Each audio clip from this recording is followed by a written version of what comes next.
ஏன்னா இங்கேயே நம்மளுக்கு ப்ரொடியூசர் பண்ணுறதுக்கு நம்மளுக்கு இது வரல. அப்படி இருக்கும் பெங்களூர்லேருந்து எப்படி வருவாங்கன்னு ரொம்ப யோசித்தேன். ஆனால் நம்பாமல் இருந்தேன். கரெக்டாக பாண்டு சார் வந்தாப்புல வந்த அன்றைக்கே ஒரு 1,00,000 ரூபா அட்வான்ஸ் கொடுத்து என்னை ஃபிக்ஸ் பண்ணுறாங்க. அது நம்பவே முடியல. ப்ரொடியூசர் பாண்டு சாருக்கு நன்றி. இயக்குனர் சார் கஜேஷ் சார் நன்றி.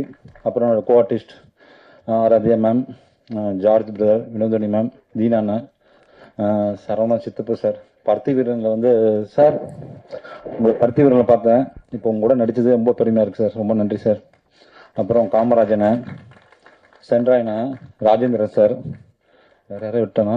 அப்புறம் cameraman Bhaskar sir, editor Ranjith sir, கதை நாயகன், மியூசிக் தலைவர் ஸ்ரீகாந்த் சார். ரொம்ப பெருமையாக இருக்குண்ணே உங்களோட ஒர்க் பண்ணது. ரொம்ப கஷ்டப்பட்டு பண்ணியிருக்கோம். ஒரு நல்ல ஒரு கண்டென்ட் நீங்களாம்